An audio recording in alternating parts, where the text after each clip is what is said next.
Can we have G2 and Empire, M? Don't tell me we've got it at home. I think we've got it at home, and I guess this will be the answer, Empire. You're the ones that have to show up and show down. Sure, we've talked about the fact that you're bottom of the board with a singular point. It hasn't quite been a season you'll want to remember so far, but you may as well at least try and get something out of it. And if you can start that against the long-time rivals that you've been able to pull points from before, in what was probably upsetting ways for G2 fans, well, here is the moment. Here is where we make magic, and here is where we start to tell potentially the story of the Russians returning fire against G2. I'm going to do what I can, Em. I'm going to pile on and I'm going to try and speak this into existence. I think forget about G2 Empire at home. I think we're going out for the full fat version here. We are going to have lashings of this one, and it's going to be an absolute banger. I'm really hoping for it. Valkyrie coming out on the bans. Rounding things away will be Mute alongside Hibana and Nomad. So all pretty much business as usual, lad. The Hibana's a little bit interesting. I think taking a hard breach out is fine. I don't know whether Ace or Thermite might have been of a little bit more value here on Consulate, but it gets the job done, I think, one way or another. We're at a point where with enough hard breaches now that even with a double hard breach ban, you can still work around it. So really not the end of the world. But that Mute, that's quite an interesting one coming in from G2. Not one that we see too often. There's a lot of places where he can lock himself in as well. You're looking at, obviously, how we see a big presence at the minute for, you know, kind of play around Mute and play around with the potential where he can dig in. Here, he's always kind of had a presence on Consulate. You're looking behind places like pipes. You're obviously looking at dug in on the bathroom. You look at those quick fire places around the swinging potential towards lobby, or if they're going for an admin take, which we know Empire like to do, having those jammers can really slow and kind of scarper the hopes, because it's not easy to get your drones up in there without that kind of instant access and without the bait. And so it sort of limits that. It pulls play back there. Drones, they're a very important utility, obviously. And here on Consulate, I mean, it's a very long drive all the way up to the top or a window. But if that window's covered by Mozzies or by Mutes, well, at least you've only got 50% of that to worry about.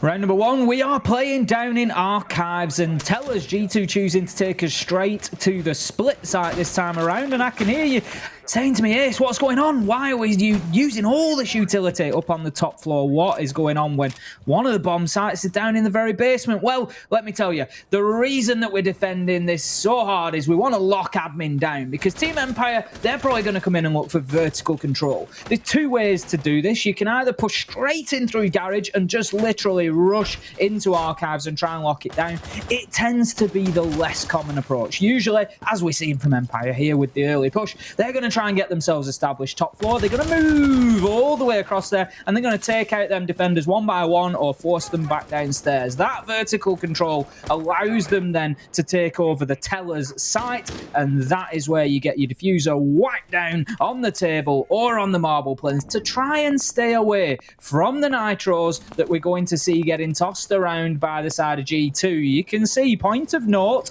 there's 3 of those bad boys on there, and they're going to be looking to squeeze every drop of death out of them that they can. Well, look at the pace here as they're applying themselves instantly across the top. They're not waiting around. They're looking for the fights, and Dan finds the first, and that puts a huge amount of pressure on that body still playing inside. Great response from Kayak, and, well, we all remember the terror he put down on Russian teams last time they were here on this map, pulling in one of the best clutches we've seen all season. So we expect him to be able to step up and step into this fight pretty consistently. Shepard finds himself with the diffuser, waiting for that steady control to come from the opposite side. Virtue's rotated out into Printer to try and find a bit more safety. Has the Renegade to stop some instant swing round, but look at the body of the Sledge going deep, swinging the wrong way, doesn't know he's already left. There's the catch on the corner. There is Virtue, well aware, doesn't see the rotation round to the left. He hops in a new angle, is able to find one, almost caught by the second. There it is, always with the trade. Great play from Virtue there, just squeezing everything he could out of that little tight corner that he'd found himself in. He almost looked like a frightened puppy for a second, just holding himself in copy, but he made it work and he made his impact. 2 versus 2 now as we come into the final 45 seconds. Shepard's on site and can think about a plant, but Citizen thinks about one thing and one thing only, and that's a headshot onto Always. There's still the nitro on Uno. Out it goes, it'll be unsuccessful as Shepard moves away, but he can't risk that diffuser just yet, can he? He's going for it. And this is where the time starts ticking down. 2 seconds to confirm. He will lock it in. I'm not sure if G2 have maybe just took the foot off the gas at the wrong time there. Shepard can defend this now. 1 versus 2. Essential that he finds this first kill when the challenge comes. You can see Citizen is doing all the talking as he tries to organise the push and the pinch from both sides. They have to be in a position where if one drops, the other swings around from the opposite angle, but they don't even need it. Uno opens it up, and there's a defuse on round 1. Easy for Uno, bringing out the Vector. It's the perfect gun for a one-on-one fight like that. I think the fire rate, don't quote me on it, but I think it's about 56,000 rounds a second. And the Vector just cutting through Shepard like a laser beam there. As soon as you press the trigger on that gun, there's enough bullets in the air to kill somebody. It's an absolute nightmare in a fight like that, which Shepard just found out. No surprises that he loses on the reverse angle, and that's going to be a successful denial there of the activated diffuser from G2, getting in there, disabling that, and locking down round number 1 on what could be described as one of the difficult sites here on Consulate. Things have got to go right for you to win the Archives and Tellers. I think that's it as well, bringing that as like the first pick, putting that in the mix immediately with a lot of the options that are in front of them. Sure, I wouldn't say it's quite the spanner in the works that it used to be, because you see a lot of teams play it as a third site. You expect it to show its face every time. It's not one of those we're never going to see Jim and we're never going to see Bar Hap on Clubhouse. Stop asking. But never going to happen. Never going to happen. Hap, stop it. Bad. But at the same time, you're looking at, okay, if they bring it on the first, you're usually expecting a CEO, usually expecting potentially a cafe, depending on the bans. The pace, I think Empire got to the top. It was very quick. They did. They moved in quickly. They established themselves well. We saw Always moving across that top floor very, very quickly. It was just a couple of lost gunfights that have cost them there. Essentially, leaving Shepard in the 1v2, needing to plant. That's really the moment that it turned around for me. If that post plant is 2v2 and you can move away from site and establish a crossfire, then maybe we're talking about a different outcome. But Shepard, he did everything he could, but the best he could do was to try and lock it down from site and just keep himself close to that diffuser and win his gunfights when they came. Unfortunately for him, he was up against the Vector of Mirror, and Uno was able to win it out. So looking at round number 2 now, we are going all the way up to the top floor. So probably going to see a very similar round here from Team Empire as they tried to take control of top floor last time. They will try to do exactly the same this time. They need to be aware that there is an echo on the board. Virtue will have 2 of those Yokai drones, so that's something that needs to be dealt with. No IQ on the side of Empire, so it's going to be all down to the eyeballs to spot those out. Now then, the pressure's coming in pretty hot and heavy, but if everyone's ever seen a Consulate map, you know it gets heavier pretty quickly, and that's the big concern here, is to keep a handle and an angle on all the possibilities of G2 getting aggro back. So far, no big showing, but they obviously have Suicide open, prep for the potential of some aggression there that Dan is keeping an eye on. I believe they have someone watching the bottom of Yellow Stairs too for the possibility of a swing out there, but it didn't seem stacked from the sides of G2. In fact, they've just handed that over for now, minus some obviously well-placed Arunis and hard locked off the bathroom. That leaves Empire in a bit of a tough situation. They're trying to find a safe way to put the pressure in, but they know sometimes as soon as you start, things will come up around the back stairs. Talking of Always, digs his way in, finds Kayak across the top. That is the Kaid gone. That's a big gun gone too. Empire coming in with the opening kill for the second round in a row here. Let's see if they can double down a little bit better here and increase that man advantage. Last time around, it was traded out very quickly. It was Kanto who actually took the first death in round 1, and Kayak able to just get straight back in there and level things up. That hasn't happened this time around. Team Empire, they've got themselves good control over yellow. They've got the man on the console repel. The Aruni gates have been reactivated there, so if Shepard wants to swing in with that diffuser, utility will have to be burnt to open up those laser gates, but they can worry about that in a little bit. They've still got time on their side here with 40 seconds. G2, they've been pushed deep. They're all the way back into meeting now. Shepard can think about getting this diffuser down. Well, the Echo's watching, counting. There's a mark, there's a hop up, and there's going under the chair, so he can't get caught too easily. The spray does find it, and he's going to double down. The other drone, it's underneath the hatch, I believe, drops back down the second story, and Citizen is keeping it safe as he watches the cover. There's another ping. There's another disappearing drone. The magic act that is making Empire kind of hate magic right now. Just has to wait again. Hits it one more time. No, a little bit more. And a little bit less. Uno and Virtue over the top. G2 find their second. And that is how you innovate with a yokai drone and a hatch. We've seen it done before. I know that it's nothing new, bouncing it up and down between two floors. But think of everything else that G2 did along with that. Citizen down there in Piano. You need somebody who can protect that yokai drone, because straight away, Team Empire are going to think, get into Piano, get it shot out, stop it preventing us from getting that diffuser down. Citizen, he's your one man that you want in that situation, because he's going to win that gunfight. And boy, oh boy, did he. Kept the yokai drone safe, but then just beautiful play, bouncing it up and down through the hatch. Comical, if you want to look at it that way. It's not something that we see every day, but it was certainly different, and it was certainly enjoyable.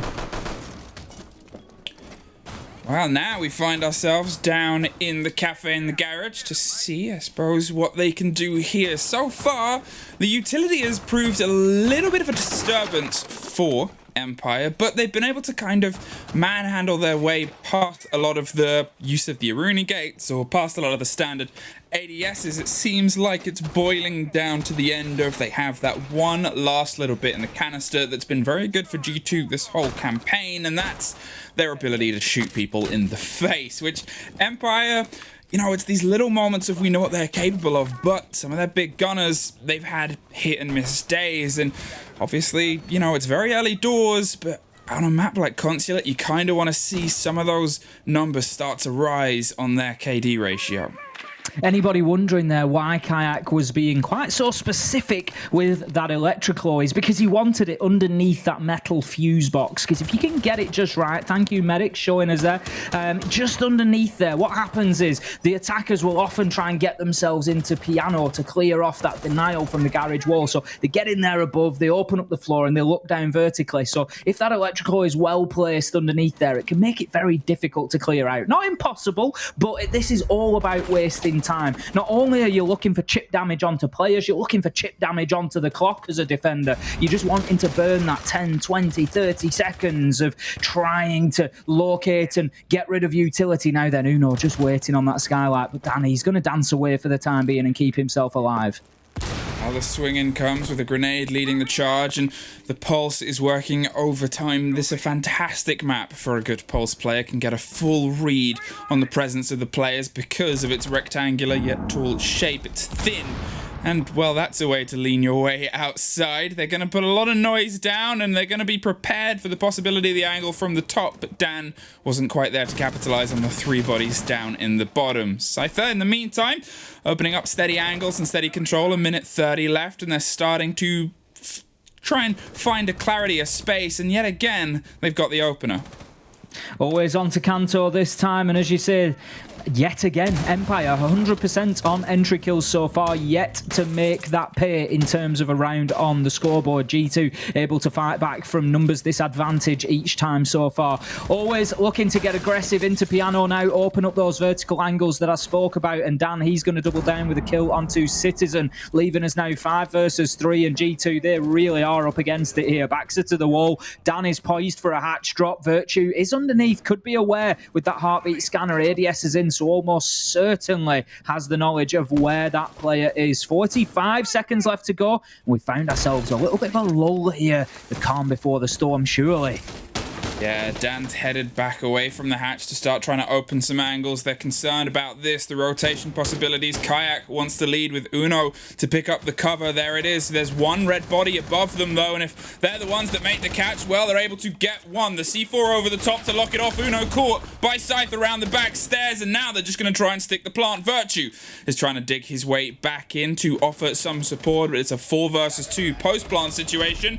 Make that 3 versus 2 as Kayak's able to do a little bit more upstairs. Important. Virtue didn't quite get the true angle on where the body was. We can see a lot of rotations coming out. They're pulling back. This is a very challenging retake, especially as we hear more and more of that wall on the garage being opened. Going for the heartbeat to see if they can get one more before they go for it. Kayak has the lockdown from above and is safe and secure in his idea that, well, they're safe and secure there, but there's still a lot more they have to do. The first firefight goes the way of Joystick, and with only 10 seconds left and a little bit too far out of step for the diffuser, it's just frags at this moment in time. Virtue's going to try and find one on the door, doesn't quite get it, swings in to look for one more just on the corner, but no. The most difficult retake in all of Siege there for my money, and we can see exactly why. Once the attackers get that diffuser down and get themselves established outside of garage on that nice long driveway, it is a tough fight to be able to close them out, get the kills and get onto that diffuser, especially with such limited time. Kayak showing why it's so difficult there. You ain't moving across a doorway that Joystick is sat watching. He is going to cut you down like the cyborg he is. He's just going to find them shots every single time. I think Joystick as well, obviously he had an MVP showing, I think it was 2 play days before this, and then he's otherwise been quite quiet, and I know it's always been a bit of discussion is he on the role that we think, or that kind of historically he's been able to perform big on, and is his role on Zofia going to be something where he can try and, I guess, get into the action a little bit more?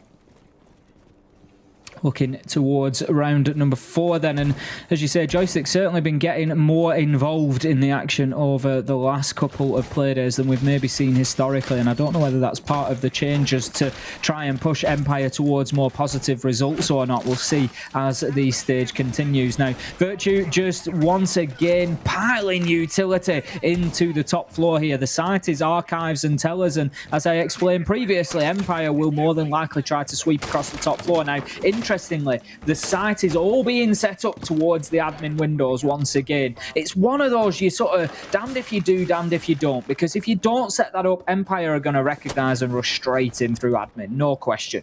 If you do, they tend to push in from the yellow corridor instead, which they did last time around, onto the yellow stairs, up through the long desk, and they just push you from the rear and sort of outplay some of your utility. So it's a very difficult balance to get. You've got to have some support up there on the top floor, which I'm sure that G2 will have in place. We can see Kanto in exactly the position that I was talking about to try and halt that alternative push. But right now, Empire, they're going for every which angle they can find. Well, Kanto might get caught here and does yet again. 3rd of 4. He's been the first body off the board, and there was just caught by a man dangling over, or not even dangling, just hanging around on a skylight, and that really puts Virtue in a tricky situation here. Kayak playing a pretty good spot here in case any of those bits of Selma charges are popped over. They can't quite get the full read in the smoke, so he's just going to pre-fire and hope anything gets caught. But there's Kayak just getting some revenge on Dan instead. Not 100% sure where that kill came through from, but it's a big one, obviously. That buck gone, that's going to severely limit the control that they can get over that very tight corridor where always wants to swing it onto Printer, or obviously some admin angles themselves. There is an opportunity with Kanto dead for Empire to rotate around a little bit and try to push from the console or yellow stairs side, but it doesn't look like they're going to take the time to do that, and the only thing they're taking the time to do is to eat a nitro to the face from Kayak, and that is going to give G2 the advantage once again. And how many times have we seen this, But here we go. Joystick's on the move that I said, He's moving across the top floor from the opposite side. He's outplaying that utility that G2 have got in there. Scyther has pinched in from the admin side side, and G2 have had to bail. They've had to get themselves out of there and live to fight another day. They've still got 55 seconds left to survive. Empire have got the top floor control they need. They can start thinking very soon about moving into tellers for a plant. This is a very exciting and tense round. Now then, what can you do here, Empire? Obviously, you've been able to put the diffuser down on here before, and that was in a 2 versus 1 situation, but there's still a C4 in the pocket of Uno. There's still the potential for them to be able to pull something cheeky out, and you only have, well, just over 25 seconds, so you have the option to try and dig it in, maybe bait out that first C4 and stick yourself up on a pedestal. The movement comes, so does that Thatcher and the EMP. They're going to try and lead on it there. Uno might not have the read, is trying to open the angle so he can throw that C4 up, but too little, too late, and Citizen is actually going to get aggro around on the backside now as he swings from the lobby stairs. The post plant and Kayak still feeding the information to the bodies that are above. They want to utilize, obviously, that to its full potential, and it's Joystick that catches Uno rotating up the stairs, gonna move, keep them guessing as to where he is, and Citizen has to go hunting because Kayak does not have a safe entry and a safe route upstairs. Shepard is locking it down too. They know where the plant is, and they're gonna wait for that audio cue as Joystick goes for the swing, goes for the aggression, and finds it pretty easily. There's Citizen. He's looking for the fight round down the stairs, doesn't actually get caught by Shepard. Here's the movement. It's a little bit too late yet again, and Empire pull themselves back level. Great round from Empire there. Love what I see. Bringing it down to a 3 versus 3. Focusing. Shepard once again. That's the 3rd plant of the game so far. And they've won 2 of the rounds. So 66% win rate when they get that diffuser down and active on the ground. It is working for them. The objective game is their friend at the minute. 2-2. They level things up. And for me, looking at what's going on here for G2, how can they improve? Because overall, I think they've actually played pretty well. They've really sort of had a read on what Empire have been doing. They've been able to play into them quite well. Kanto losing his life in 3 of the opening 4 rounds. First kill is not helping them right now. He needs to switch up what he's doing. If he's going on and trying to be that aggro player, trying to get up to the windows, maybe he just needs to switch away from that and say, you know what, it's not working for me today. The timing, the shots, whatever it is, somebody else is going to have to get up in Empire's face.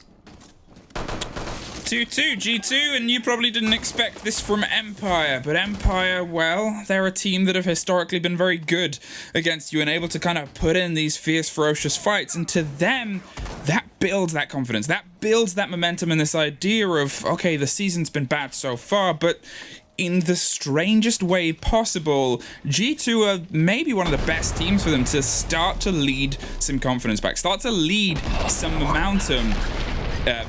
Momentum, there's Kayak from underneath, because they're pretty familiar with each other. As weird as it goes, the rivalry that's been kind of dated so long this isn't just them playing in a league where things have gone wrong. This is Empire vs G2. This is its own Derby Day style thing, and that works for Empire. Round 5 we head into then. Garage is going to be the site once again for G2 to try and defend.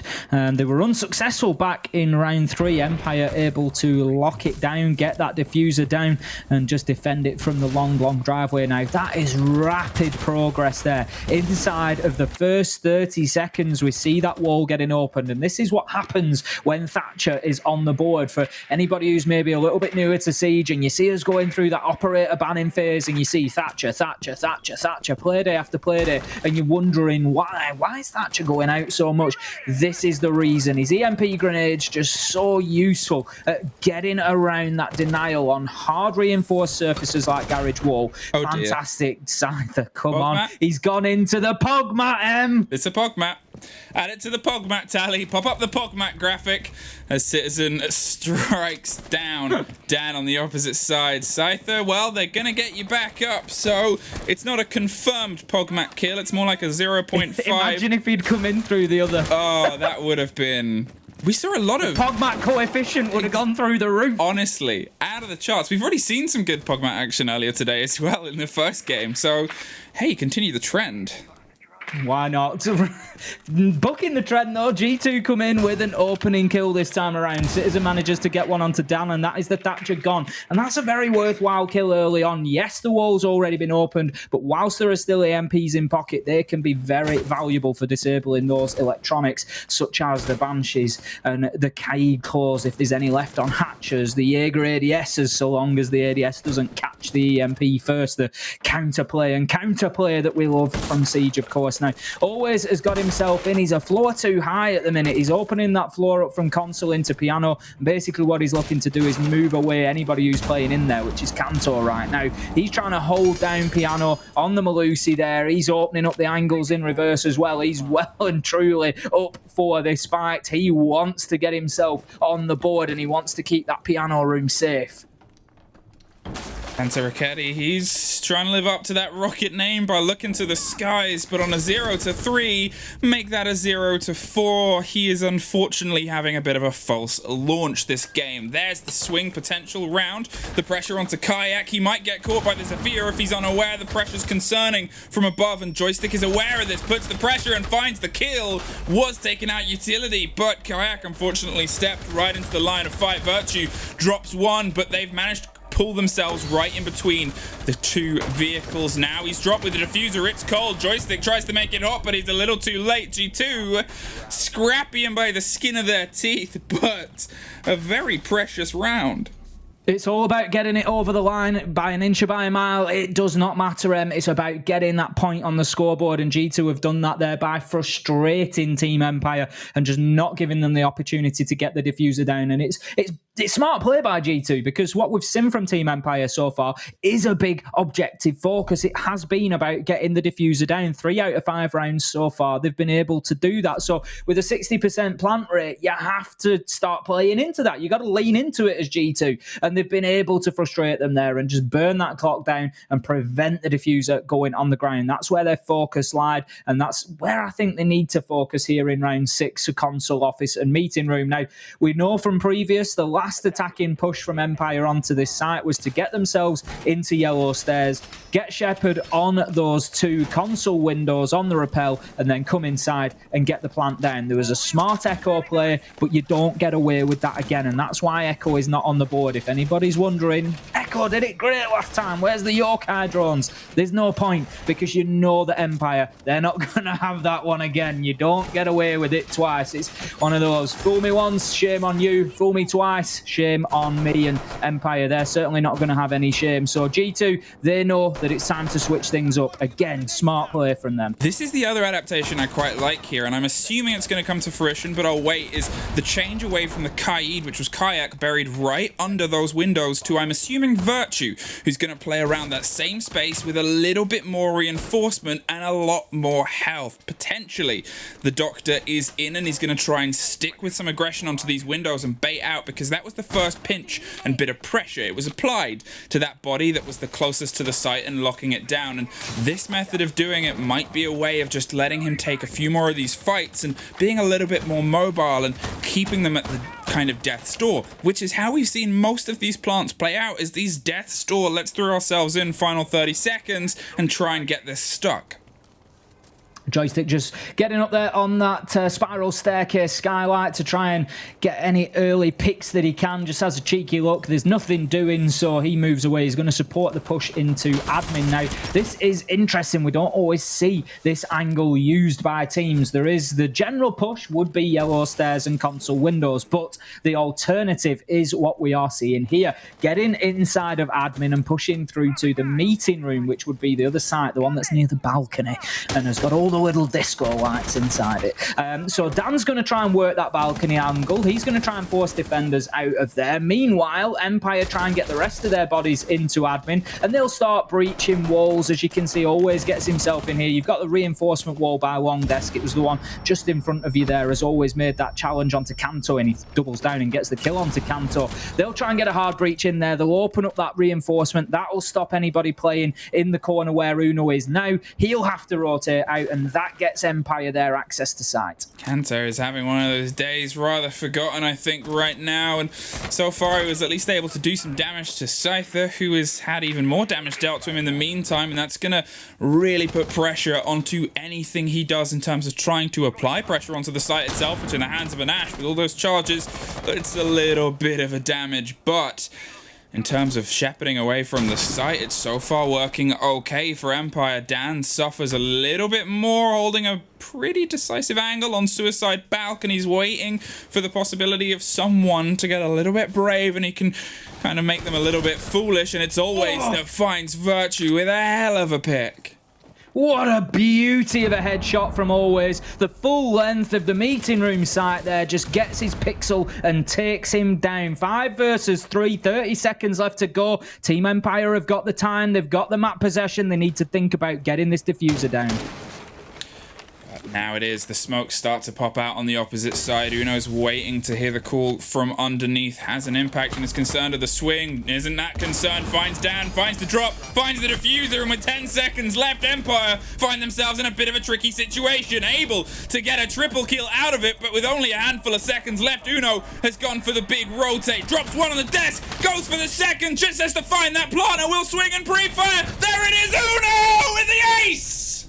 Uno, absolutely massive from him, steps in on the Maestro and just deals one blow after another to the dreams and hopes of Team Empire. How many times can they try and get that diffuser down but be denied by the same man? Unbelievable play from Uno. Well, there's the player of the week.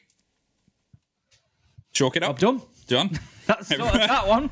Everyone go home now. That was exceptional. Everywhere he needed to be. The instant rotation up. Won the fight on long desk. And that Alder, it goes brr. Dare I go so far as to say, that was... I mean, I need to watch it back to see, I don't want to go in too big, but that was a near perfect defensive round from Uno himself, personally. He played that fantastically. He dropped out a meeting at the right time, kept himself alive in a good position. This first kill is essential. Look at that. It's disgusting as he takes down Dan, but it allows him then to open up the angle. He's still got the utility that he needs. Everything has been thought about. Look at that win there. Unreal from him, and then still has the time on a very slow Maestro to get across and deny that diffuser going down on the ground. That is spectacular from Uno. Played him like a 2-speed. He really did. He got every drop out of him. He got every drop. He did not spare a second with him there. All right, 10.5 for 2. And well, if you wanted a bit of momentum, there it is, G2, but can you build on your attacks? A player either side still hasn't found their way onto the K stat, and well, for Shepard it's a little bit worse, but he's actually second on the board, as it was pointed out by Medics, which kind of shows, okay, well, what he's doing is bringing a huge amount of utility, a huge amount of getting that intel to your team, playing that role well, which has led to, obviously, the consistency of the plants. It's translating that now onto a defense where you're going to have to battle back against the strategies that are being put towards you, Citizen. Heading in on admin, quickly concerned about somebody that might swing around the vending machine side, but nobody is home as of yet, and that allows the G2 bodies to start their clear across the top. Not sure what Kayak was attempting there, getting himself to a bit of safety behind Citizen, but otherwise, it's still steady, and it's still 2 minutes left. All I've got in my head is somebody slapping Uno on the back, saying, like, you would not believe how many clutches you can get inside of here. That's all I've got in my head at the minute. Round 7, we are in, and Uno needs to stop distracting us with crazy plays. Dan, he's trying to lock down meeting. G2, they're coming for the same push as we saw out of Empire last time. They're trying to take admin. They've got boots on the ground. Kantor's getting in there on the sledge, opening up the rotations. They need good progress from G2 so far. The question now is, can they carry that momentum that we've just seen from them? Can they keep pushing and stretching Empire here? Can they find a way? Next step is to do something about Dan. There's two options. I mentioned it last time. You can hard breach the reinforcement. Alternatively, what they'll probably do is shoot out above the hard reinforcement. There you go. Perfectly timed. And then they'll get some nades in over the top. There is an ADS, so they might need to get a few flashes in there as well. Let's clear out that utility. Make sure that due diligence has been paid. But that's not the best Selma. It just got caught on the top there. Good progress from G2 though. Well, look at Joystick underneath with the pulse. Does have a C4 in pocket and is steadily making his way round, potentially just to underneath Printer. Knows that that's where the pressure is coming from and knows that he might be able to do something big with that bit of utility. There is a bit of concern and cover as they make sure that he's steady on his approach. It's Dan that drops Uno, though, on the opening with a hop out the window. He was waiting for a very long time. And unfortunately, well, now he's not going to wait any longer. But they're going to try and utilize this and apply more pressure. Citizen unfortunately doesn't make it mark, and there is another body, but finally stopped by Kayak on Suicide. Virtue across the top finds one, but now it's only Virtue to find all of the rest, swinging on all the potentials, but with 2 seconds, no diffuser. Well, it's a triple, but it was a bit of an unexpected one. I've just had one of those, like, you know, like a heart palpitation there where I'm thinking he doesn't do this in the last half a second. He can't be lucky enough for the third man to drop in front of him as well, and he wasn't. Team Empire able to lock that one out. But again, very close, and G2 just looking so aggressive at the minute. You can see that their blood is fired up, and I mean, no wonder when you've got Uno coming out and playing rounds like he did in round 6. It is definitely going to pep your team up. It's going to put a little spring in your step, I would imagine, and that's what we're seeing at a G2 right now. But Empire still able to continue with their strong entry game. Dan able to come in, Dan the man shutting down Uno and saying an ace is quite enough, thank you very much. We're not going to have any more kills chained onto the end of that. Now, round number 7 we head into, round number 8, sorry, we head into, and it's going to be down in Garage this time around. Empire, they are, at the minute, the picture I've got right now is Empire are sort of clinging on tight to the coattails of G2, who are just careening away, but Empire are keeping hold and they're keeping pace. They're not being shook off here. They are making this competitive. And this, for me, is just, it's going to be another one in the catalogue of great G2 Empire rivalry games. I mean, you hope so. That was one of the things that we said at the beginning, is no one likes to see a team suffer and struggle. No one likes to see a team not quite perform to their best, or, you know, not quite have the same heat that they have brought before or as the rest of the league.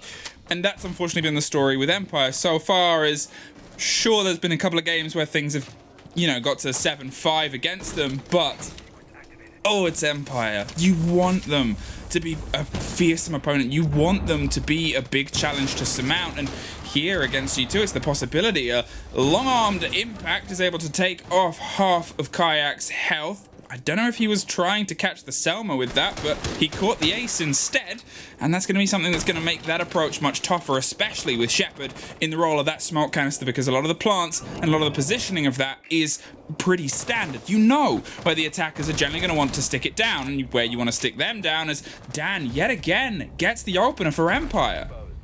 It's really been solid today as Dan so far, locking them down time and time again. He had one back in round 1. That's his 3rd overall on the day at least now. He really is flying. So G2, they managed to trade one back. It's Joystick who goes by the wayside, but there is one to trade that off as well. So it's 4 versus 3 now, and the pressure can start to mount towards G2. They've got to do something. They're getting towards that halfway. They've only just cleared out top floor. We can see Citizen dropping down off the rappel now. Kantor's still not sure about that though. He's still very cautious, and that just says maybe a little bit of a lack of information. Citizen now getting on the drone. That should help that situation, but what it just says is maybe there's not a lot of active drones out there that the dead players are able to sit and watch and feed information back in. But Kantor now gets himself into Piano. confidently, but he shouldn't have been. That confidence was misplaced. Dan's been missed then. He's been missed, and he's wriggled in there, and he's taken him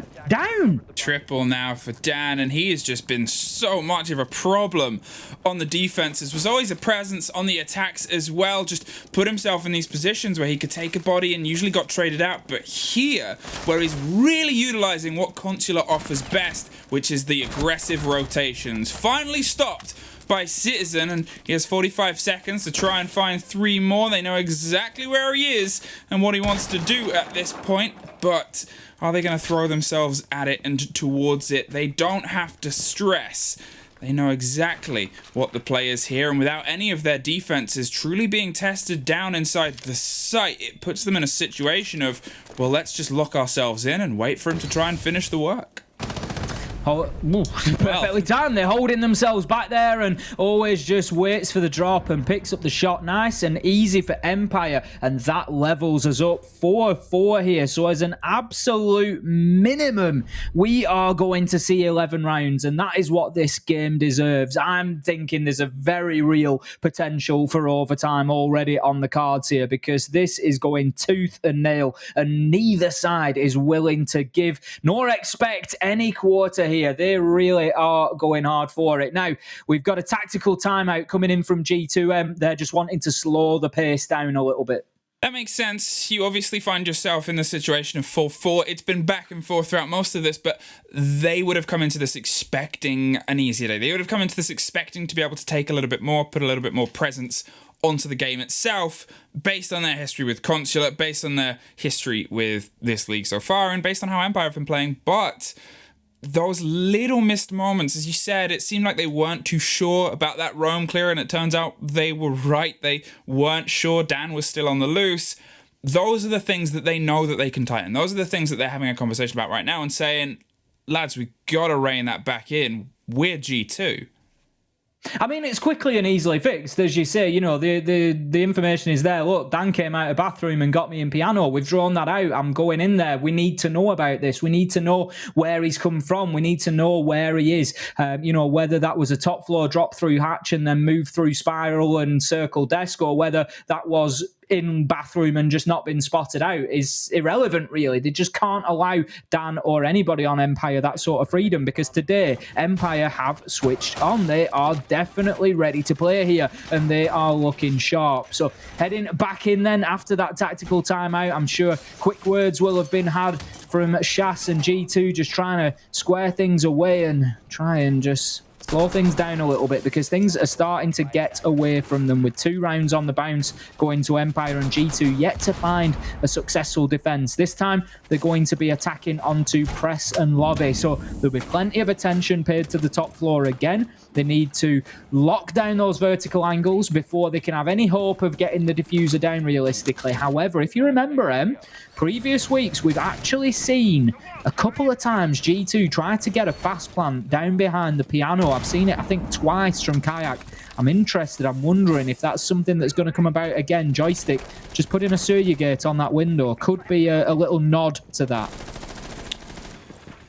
Now, as a steady collapse starts to come yet again from G2, but so far, unfortunately, when things have started to rock, unsteadiness seems to be the mantle that is dismantling them. Let's see if that team talk and the lovely halftime orange is supplied, or what is going to be what brings them back to a sense of balance in these slightly shaky Russian seas. For now, Scyther is making his presence around admin clear, as they actually come from the opposite side for a CEO and basement garage entrance.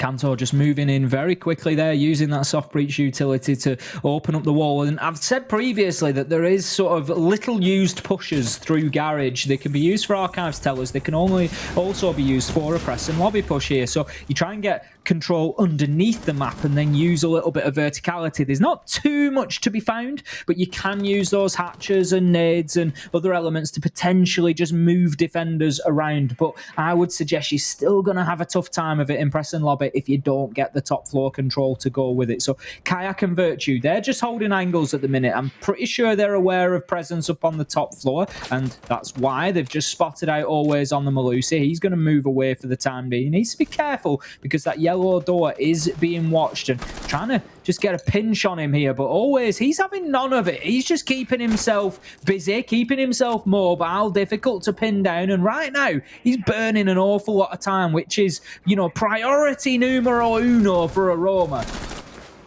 That's it, a high amount of pressure. A grenade is finally his end, and so it is for Kanto to not have a kill. He is on the board. What can he build from this point onwards? A minute left, and they've lost Uno, but have picked up Dan in the trade. Those canisters are gone, but most importantly, Dan is gone, and for how much chaos he's been causing before, it's a big blow to the guns of Empire. Repositioning around the back with Piano to play the sweet tune of I'm going to shoot you as soon as you swing on. They have the intel and the idea, and they're going to try and drop some pressure and presence from the front of the lobby. The pings are consistent, and Shepard is looking to try and get a big angle with a big gun that we know loves to play. Misses the first as they just swing in. There's the drop, and there's Joystick catching two. Buried round the back and misplayed there. Kanto, he's able to down one as Shepard falls, but it's the presence now of Virtue on the windows themselves. Scyther locks them off. It's only Virtue. He's swinging on every which way, can't quite find Joystick or any semblance of a Russian body, and now Empire, well, they're one step ahead. Well, I picked up on it at the beginning of the round there. Joystick just applying those laser gates to the Piano windows and locking himself inside of there. And I said they've obviously done the homework there. They've seen the number of times that G2 have tried to get the diffuser down inside of Piano. And it was a bit of a Hail Mary, really, for Kayak, just trying to throw it down inside of a smoke canister, because Joystick, all he had to do was pepper that area with shots, and he was able to get his man. The real essential moment there was the hatch drop. That needs to end in a kill. Joystick needs to be taken out. Otherwise, that plant is never going to be successful. And Joystick did a great job. Gets one, moves on to the second, doesn't miss a beat, and leaves Virtue in a very, very difficult spot. Empire, it's been a long time seeing you in the lead. Can you lock it off? Are you going to be able to actually go the full distance? 5, you are currently drawn tallied with some of your most recent losses. Obviously, the closest that you were, and the only time you were able to get a point was in that very opening play day where you hit 6, hit OT, and then lost out to VP. But the momentum is in your favor. The very solid play is seemingly just continual. You're punishing the misplacements and misplays of G2, which is bad for G2. It's the situation where we've seen them talk about this before, where, you know, they know when they're having these off moments and these off play days, and you're making sure that you're alive, aggressive, and putting a lot of attitude against G2. Citizen just looked like he was facing the wrong way on that that replay as well. It can be a little bit misleading sometimes, so I do apologise if that wasn't the case. But sort of dropping, pointing towards, I appreciate there could be a challenge coming from bathroom if there's a rotation open up there. But, you know, the likelihood is if there's somebody there, Kayak's already been taken down, because that's exactly where he's planting, on the door. So I'm splitting hairs at that point, and, you know, ultimately it's a difficult one to call when you're going down. You're going into the unknown, and you've just got to try and put yourself in the best position you can to fight. But more my point there is that it was a little unfortunate, not that it was a mistake. It just left him in a position where he couldn't really entertain that gunfight, especially with somebody like Joystick. So we are heading into round 10 then. Console will be our sight all the way up on the top floor, and you might ask yourself, what is Joystick doing? He's down there in the basement with the pulse, and there's a very good reason for it. The heartbeat scanner's range reaches pretty much up to the top of the roof of the building, so he's able to feed a lot of information in. But right now, G2, they're looking to feed him some bullets. This is a great pinch coming through. Citizen gets one onto Scyther. Virtue shuts down Joystick, and very quickly, G2 find themselves in a 5 versus 3, and that is exactly the answer that was needed. But it is exactly how the previous round started. 2 early picks, and then from there, suffering on their approach. Sure, they then lost the next body. Can they have this little bit of time, little bit of movement to go, okay, let's build from this and really punish the remaining bodies of Empire steadily? reconvening and reattributing themselves. They focus differently on their previous take here, where they went inside physically underneath to dig out those bodies. Uno tries to catch the man in the rotation. Is he going to go for a bit of a revenge response peek? There it is, though. Was caught out by the eye and caught out by the C4, not before he was traded. Obviously already low health. It didn't take much, but Kayak takes a life, and there's Kanto for another. G2, we're back level. Nicely placed flurry of kills at the end of the round there, and that guarantees us 12 rounds of this action as an absolute minimum. And right now, I would not want to put money on either of these two teams being able to take this inside of 12. It looks like it's got overtime written all over it. This is a battle for the ages going on right now. They are just duking it out. It's a brawl, That's it. That's what you wanted. It's what we wished for at the beginning. You've done the opposite of a cast to curse. It's a cast to call, though I'm sure the players probably wanted an easier day than an all the way sort of match. But hey, the audience. What would the audience want?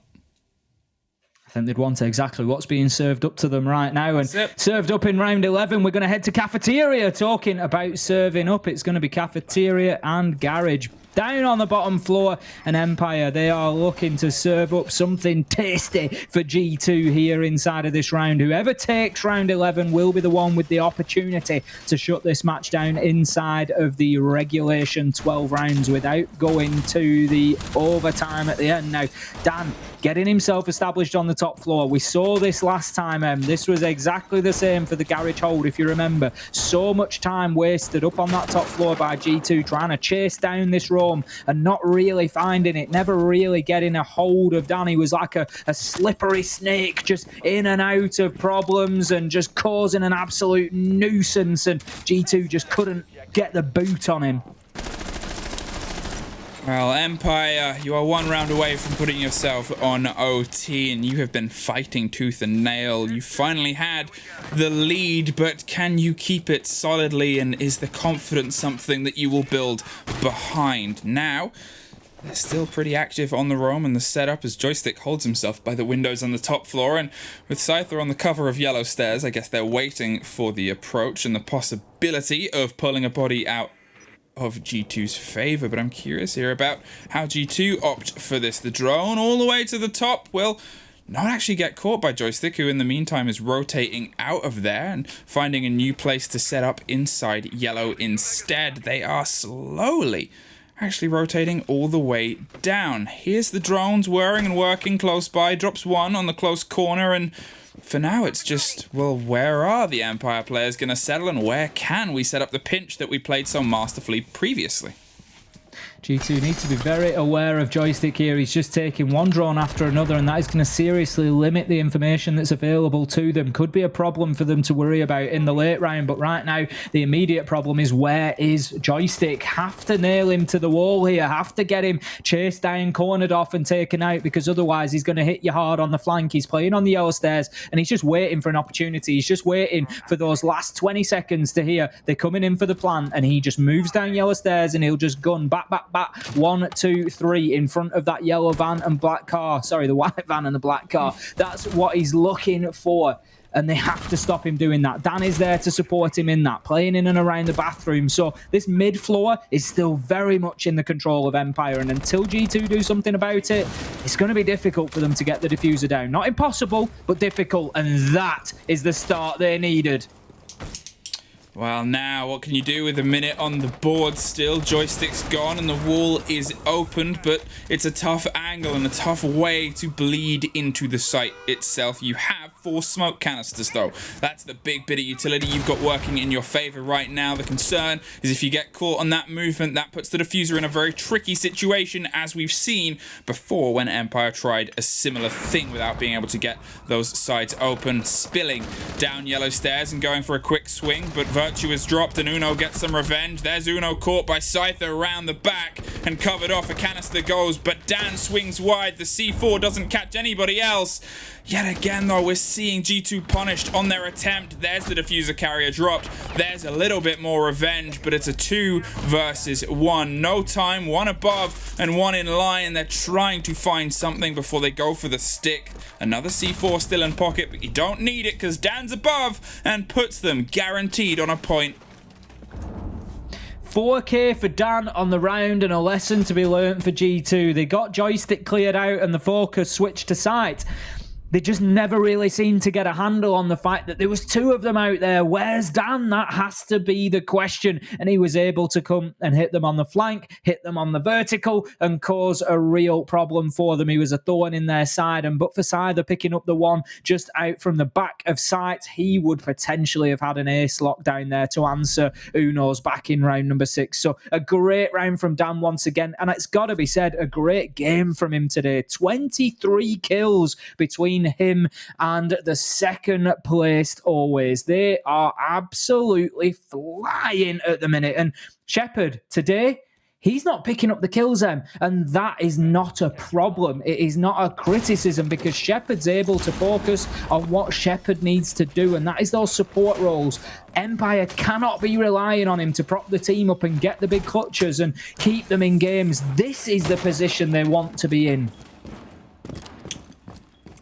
Okay, G2, you're able to pull it back, and well, outside the turn of the half, no team has been more than 1 round away from each other since then, if not level, so you know it is well within your grasp. But the aggression from Empire is sometimes going a little bit unchallenged because they're so fluid with where they want to put the pressure on from, and as you've said, G2, they sometimes get a little bit blinkered by where they truly need to be dedicating their efforts, and that's allowing Empire to thrive a little bit here, but it's not over yet. Obviously, there's still the potential of playing ourselves into OT, and even then, it's the best of 3 to determine who walks away with points, and that is the only place Empire's single point has come from, was an OT loss on game day 1 versus VP. Here, they're in a position to quadruple their standing on the board in terms of points and start potentially climbing their way off the very cautious bottom of the board.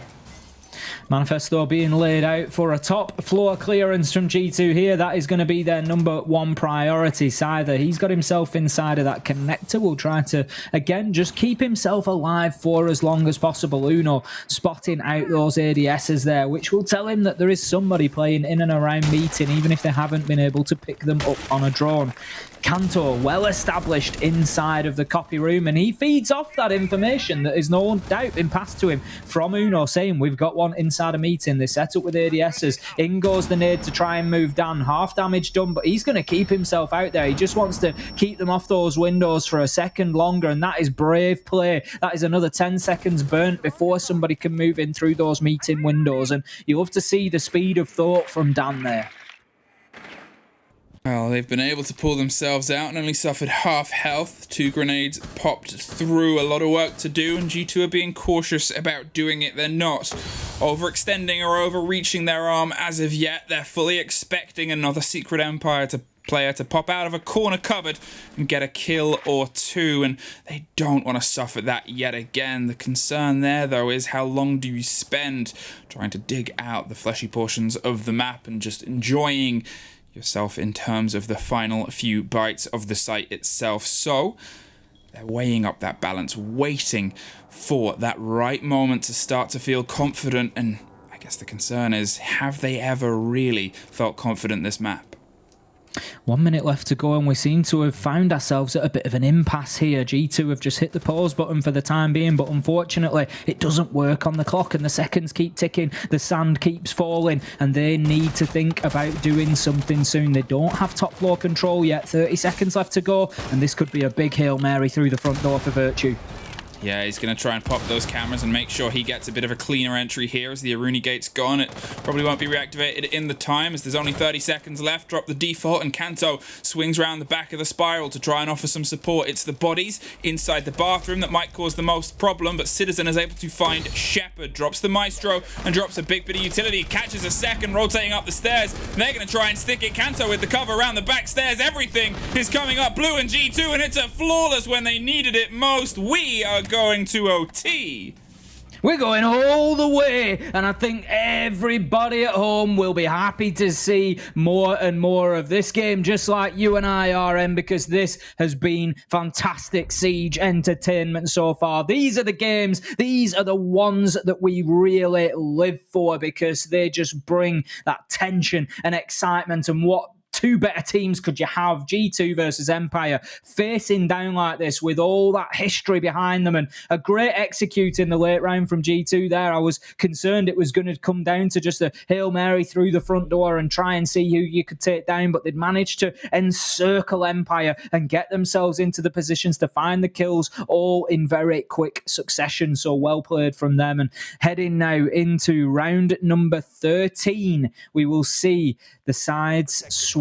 G2 head onto the defense here. They're going to be defending press and lobby, and because I don't expect you at home to be taking notes, I'm going to give you the details. We did not see G2 defend press and lobby, M. This is new for Empire attacking onto this site today.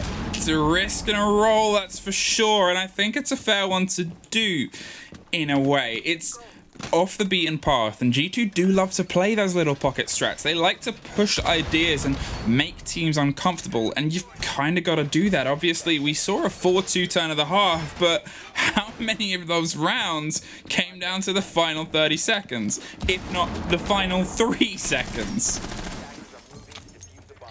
Once again, G2 getting themselves all around the map, something they've done well so far. Kayak just able to, once again, in that same position that I spoke about for Joystick earlier, you're able to use that heartbeat scanner, and he's just scanning to let them know that there is going to be a push up towards the admin windows. But despite that information, Joystick is able to find the first onto Uno. So that is the Vigil gone. And one of those operators, I've said it before, I'll say it again, you have to think about those kills within the round, because, and I don't mean this in the way it sounds, but it's quite a selfish operator in terms of team composition. Vigil doesn't offer much outside of reinforcements, and not even that so much now that it's a reinforcement pool, because you're not bringing 2 along anymore. The team gets 10 anyway, and so Vigil's gadget just facilitates him to get kills, and that's what you got to bring, because otherwise, bring along Wamai and have a couple of magnets inside. You lose your life, you've still got something to help the team. Well, the swing around on the printer side starts to bring that pressure onto the top of the site. They're not wasting any of their presence and any of their pace here as Kayak feeds all that information. They know they're playing with that man down, so they got to make sure every encounter counts more than any other. Kanto is holding on, but he's a little bit cornered here as more and more pressure comes from across the board. He drops out of there, and it's the smart decision. A 5 versus 4 is tough for a lot of players, and we know they can play the reverse vertical very well. 5 versus 3, well, that's a nightmare in this situation, and they get the top floor anyway.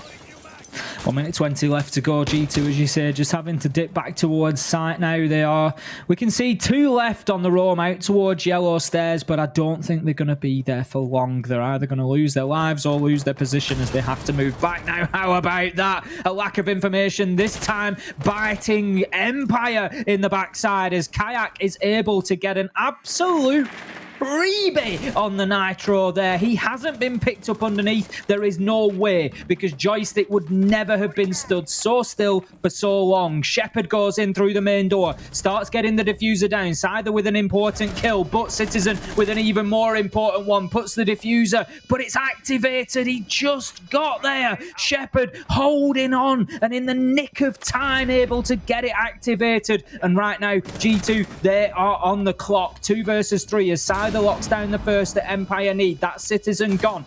And now, Kanto, Virtue, they have got about 15 seconds left to do something. Anything. Kanto, low health, shut down by always Empire. They take the advantage once again. They've had match point before. They've not been able to close it out. Will round 14 be the moment? This is the most rounds Empire have been able to take throughout this season so far in this league. This is the closest, in a way, they've been to a win. Sure, it's 2 points, but that's still, I mean, 2 more than you had before, and a lot more than the one you fell to last time. 1 round away, Empire. That's all that separates you from taking blood from the top. And you've also got to think about this on the opposite side, though. G2, who are in a very fierce battle across the teams for the top side, with obviously Rogue showing up, Vitality and Kuwana putting a lot of pressure on. Any points dropped is a big problem right now, with only a handful of games left. Against the team that isn't in that competition and contention for a top 4 spot, that's even worse.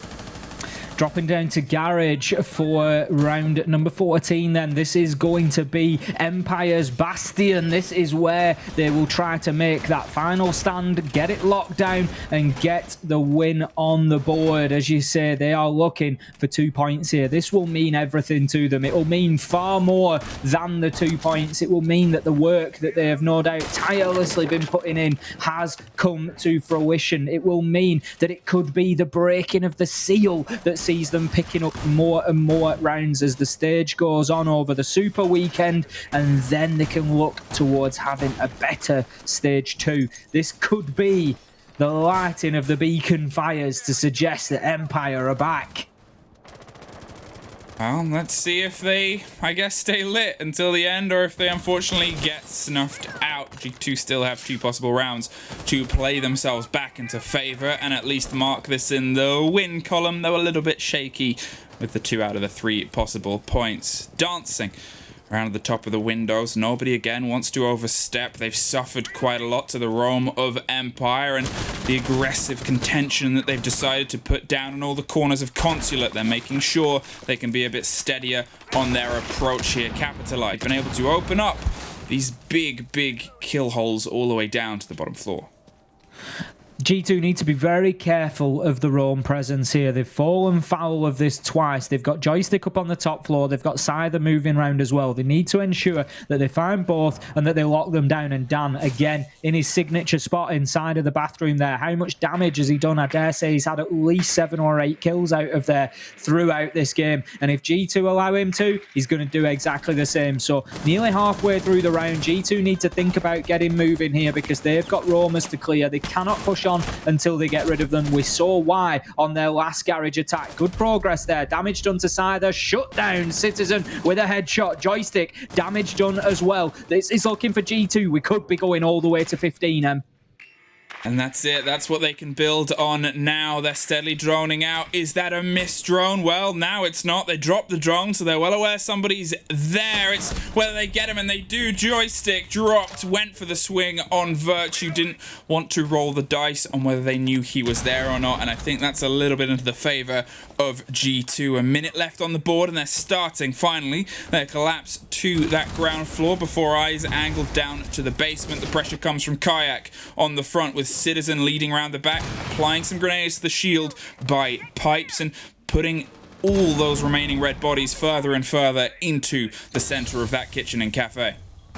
Got to make sure that they pick up on Dan. He's still in the bathroom and still has the potential for a flank. Shepard, he's just putting down those Toxic Babe canisters. And there you go. That's what was needed, G2. Virtue on the flank watch. Shuts down Dan without any danger or damage done. Always finds one onto Citizen. Time is ticking now. 18 seconds left to go. Kayak needs to think about that diffuser. He thinks about a plant. He touches it down, but then springs off it and gets the kill. Kanto doubles down and takes Shepard out. G2, they are taking us all the way. G2 versus Empire sits at 7-7. There is only one more round left to play, and that will be the decider. Well, where are you going to go, G2? I think that's the question on everybody's lips. You have every site open and available to you, and Split is your choice. This one, I guess if we go down the list of how holds went and how rounds did, it was obviously 50-50 across the board. It was, a little bit of a misplay the second time round. The first came down to a 2 versus 1, but they still had some potential for some explosives underneath, and I'm supposing a little bit of change here might be that difference in the swing in momentum. Echo back on the board after the success story he had once upon a time, hoping to relive in the same clutch potential that we've seen played before on this map by G2 versus a Russian team.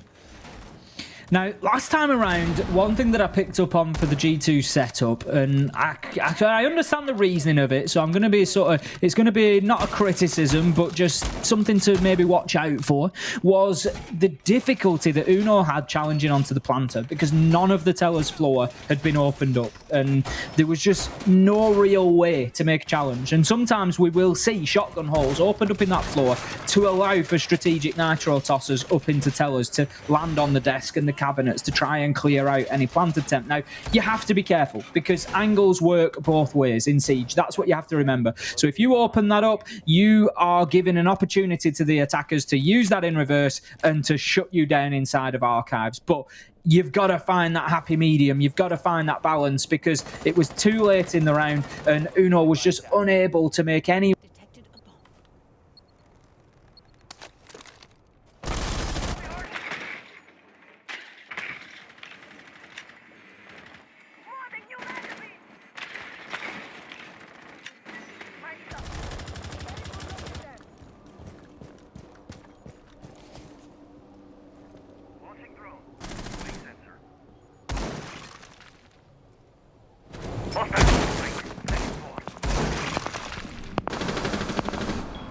Activating settlement sequence.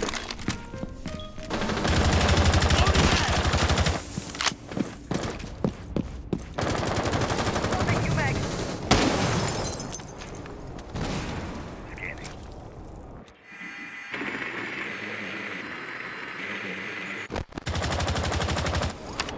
Deploying drone.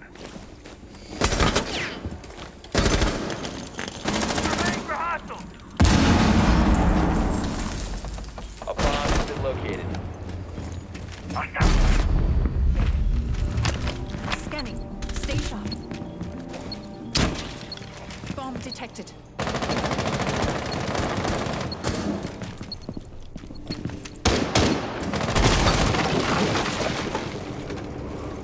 Bomb spotted.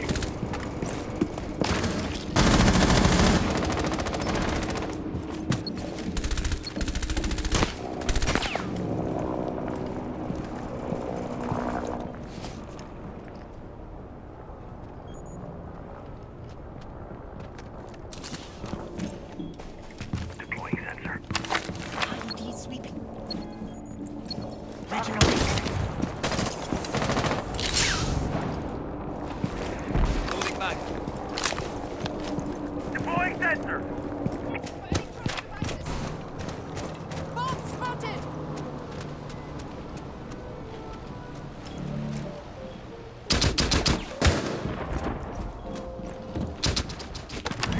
Heartbeat sensor deployed.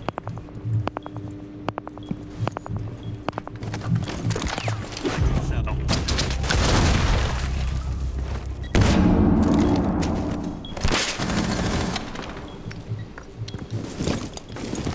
15 seconds left. Defenders have located the diffuser.